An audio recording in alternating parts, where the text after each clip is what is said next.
वे प्रेम कहानियां ही हैं जो न केवल इस शब्द और एहसास के आकर्षण को बढ़ाती हैं, बल्कि प्रेम के अस्तित्व को सदियों तक जिंदा रखकर हर जुबान पर इसका मीठा स्वाद बनाए रखती हैं। ऐसी कई प्रेम कहानियां हैं जो विभिन्न क्षेत्रों की मिट्टी में सिर्फ सुगंध सी उड़ती हैं। इन्हें आप तभी जान पाते हैं जब उस मिट्टी पर आपके कदम पहुंचते हैं। ऐसी ही एक प्रेम कहानी है राजस्थान के ढोला मारू की गाई जाने वाली प्रेम कहानी। इस कहानी के अनुसार नेवर के राजा नेल के पुत्र सालह कुमार का विवाह महज 3 साल की उम्र में बीकानेर स्थित पुंगल क्षेत्र के पंबार राजा पिंगल की पुत्री से हुआ। चूंकि यह बाल विवाह था, गौना नहीं हुआ था। जब राजकुमार वयस्क हुआ तो उसकी दूसरी शादी कर दी गई, परंतु राजकुमारी को गौने का इंतजार था। बड़ी होकर वह राजकुमारी अत्यंत सुंदर और आकर्षक दिखाई देती थी। राजा पिंगल ने दुल्हन को लिवाने के लिए नेवर तक कई संदेश भेजे, लेकिन राजकुमार की दूसरी पत्नी उस देश से आने वाले हर संदेशवाहक की हत्या करवा देती थी। राजकुमार अपने बचपन की शादी को भूल चुके थे, लेकिन दूसरी रानी इस बात का जानती थी।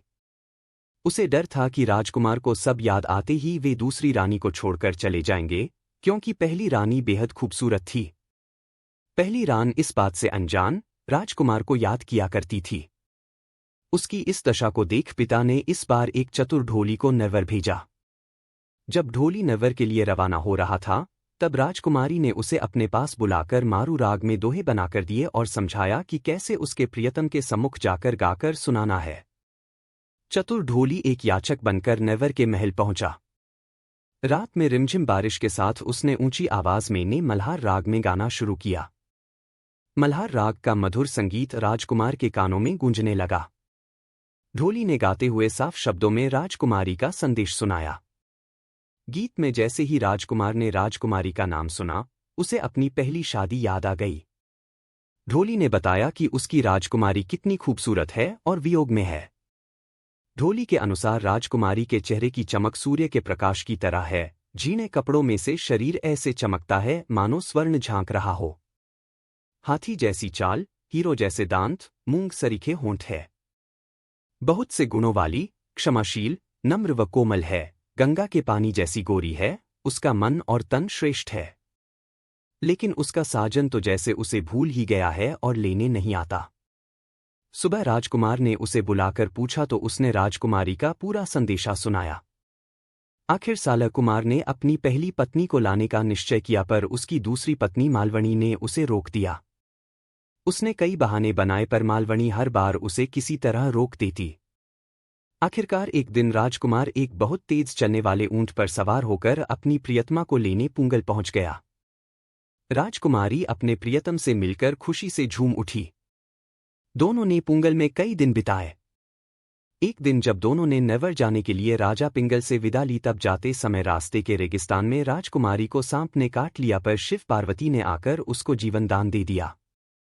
लेकिन इसके बाद उनका सामना उमरा सुमरा से हुआ, जो सालह कुमार को मारकर राजकुमारी को हासिल करना चाहता था।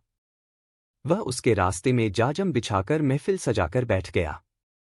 राजकुमार सलाह कुमार अपनी खूबसूरत पत्नी को लेकर जब उधर से गुजरा तो उमर ने उससे मनोहार की और उसे रोक लिया। राजकुमार ने राजकुमारी को ऊंट पर बैठे रहने दिया और खुद उमर के साथ अमल की मनोहार लेने बैठ गया। इधर ढोली गा रहा था और राजकुमार व उमर अफीम की मनोहार ले रहे थे। मारू के देश से आया ढोली बहुत चतुर था, उसे उमर सुमरा के षड्यंत्र का ज्ञान आभास हो गया था। ढोली ने चुपके से इस षड्यंत्र के बारे में राजकुमारी को बता दिया। राजकुमारी भी रेगिस्तान की बेटी थी, उसने ऊंट को एड़ी मारी जिससे ऊंट भागने लगा। ऊंट को रोकने के लिए राजकुमार दौड़ने लगा। जैसे ही राजकुमार पास आया, मारूवनी ने कहा, धोखा है, जल्दी ऊंट पर चढ़ो, ये तुम्हें मारना चाहते हैं। इसके बाद दोनों ने वहां से भागकर नेवर पहुंचकर ही दम लिया। यहां राजकुमारी का स्वागत सत्कार किया गया और वह वहां की रानी बनकर राज करने लगी। इतिहास में इस प्रेमी जोड़े को ढोला मारू के नाम से जाना जाता है। तब से आज तक उनके नाम व प्रेम का गुणगान किया जाता है।